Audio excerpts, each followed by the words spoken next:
All right, I'm going to cut across to Prime Minister Narendra Modi, who unveils India's exclusive space club. हमारे लिए space sector यानी entrepreneurs के लिए shipment से लेकर delivery तक बेहतर स्पीड, स्पेस सेक्टर यानी किसानों और मछुआरों के लिए बेहतर फोरकास्ट, बेहतर सुरक्षा और आमदनी।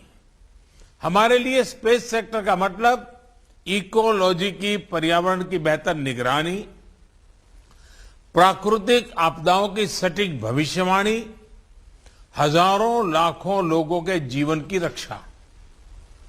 देश के यही लक्ष्य अब इंडियन स्पेस एसोसिएशन के भी साझा लक्ष्य बन गए हैं। साथियों, आज देश एक साथ इतने व्यापक रिफॉर्म्स देख रहा है क्योंकि आज देश का विजन स्पष्ट है। ये विजन है आत्मनिर्भर भारत का। आत्मनिर्भर अभियान सिर्फ एक विजन नहीं है, बल्कि एक well thought, well plan, integrated economic strategy भी है। एक ऐसी स्ट्रेटेजी जो भारत के उद्यमियों, भारत के युवाओं के स्किल की क्षमताओं को बढ़ाकर भारत को ग्लोबल मैन्युफैक्चरिंग पावर हाउस बनाए। एक ऐसी स्ट्रेटेजी जो भारत के टेक्नोलॉजिकल एक्सपर्टीज को आधार बनाकर भारत को इनोवेशंस का ग्लोबल सेंटर बनाए। एक ऐसी स्ट्रेटेजी जो ग्लोबल डेवलपमेंट में बड़ी भूमिका निभाए, भारत के ह्यूमन रिसोर्सेज और टैलेंट की प्रतिष्ठा विश्व स्तर पर बढ़ाए। और इसलिए भारत आज अपने यहां जो रेगुलेटरी एनवायरनमेंट बना रहा है, उसमें इस बात का बहुत ध्यान रख रहा है कि देश हित और स्टेक होल्डर के हित दोनों को प्राथमिकता दी जाए। आत्मनिर्भर भारत अभियान के तहत भारत ने डिफेंस, कोल और माइनिंग जैसे सेक्टर पहले ही खोल दिए हैं। पब्लिक सेक्टर एंटरप्राइज को लेकर सरकार एक स्पष्ट नीति के साथ आगे बढ़ रही है और जहां सरकार की आवश्यकता नहीं है, ऐसे ज्यादातर सेक्टर्स को प्राइवेट एंटरप्राइज के लिए ओपन कर रही है। अभी एयर इंडिया से जुड़ा जो फैसला लिया गया है, वो हमारी प्रतिबद्धता और गंभीरता को दिखाता है। साथियों, बीते वर्षों में हमारा फोकस नई टेक्नोलॉजी से जुड़ी रिसर्च एंड डेवलपमेंट के साथ ही उसको सामान्य जन तक पहुंचाने पर भी रहा है।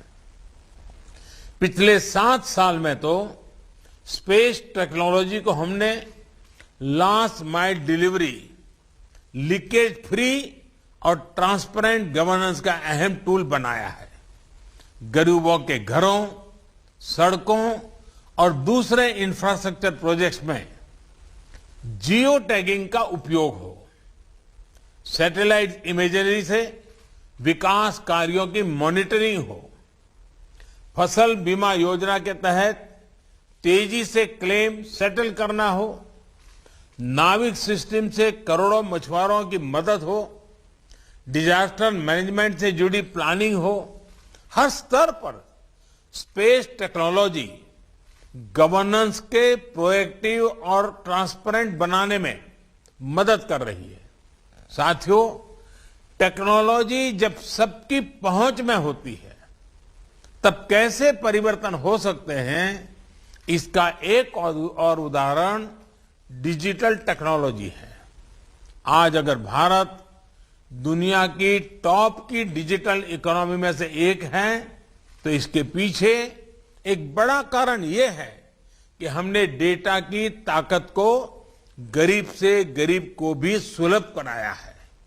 इसलिए आज जब हम कटिंग एज टेक्नोलॉजी के लिए स्पेस को एक्सप्लोर कर रहे हैं, तब हमें उस नागरिक को याद रखना है जो अंतिम पायदान पर खड़ा है। हमें याद रखना है कि भविष्य की टेक्नोलॉजी से हमें दूर सुदूर के गांव में गरीब से गरीब को उत्तम रिमोट हेल्थ केयर, बेहतर वर्चुअल एजुकेशन, नेचुरल डिजास्टर से बेहतर और प्रभावी सुरक्षा, ऐसे अनेक समाधान देश के हर वर्ग, हर कोने तक पहुंचाने हैं। और हम सब जानते हैं कि इसमें स्पेस टेक्नोलॉजी का बहुत योगदान हो सकता है। साथियों, भारत दुनिया के उन गिने चुने देशों में से है जिसके पास अंतरिक्ष में एंड टू एंड कैपेबिलिटी है। हमने स्पेस टेक्नोलॉजी के सभी पहलुओं जैसे सैटेलाइट्स, लॉन्च व्हीकल्स, एप्लीकेशन से लेकर इंटरप्लेनेटरी मिशन में महारत हासिल की है। हमने एफिशिएंसी को अपने ब्रांड का अहम हिस्सा बनाया है। आज जब इंफॉर्मेशन एज से हम स्पेस एज की तरफ बढ़ रहे हैं, तब इस एफिशिएंसी की ब्रांड वैल्यू को हमें और सशक्त करना है। स्पेस एक्सप्लोरेशन की प्रोसेस हो या फिर स्पेस टेक्नोलॉजी की एप्लीकेशन, एफिशिएंसी और अफोर्डेबिलिटी को हमें निरंतर प्रमोट करना है। अपनी ताकत से जब हम आगे बढ़ेंगे तो ग्लोबल स्पेस सेक्टर में हमारी हिस्सेदारी का बढ़ना तय है। अब हमें स्पेस कंपोनेंट्स के सप्लायर से आगे बढ़कर end to end space system की सप्लाई चेन का हिस्सा बनना है। ये आप सभी की, सभी स्टेक होल्डर्स की पार्टनरशिप से ही संभव है। एक पार्टनर के तौर पर सरकार हर स्तर पर इंडस्ट्री को, युवा इनोवेटर्स को, स्टार्टअप्स को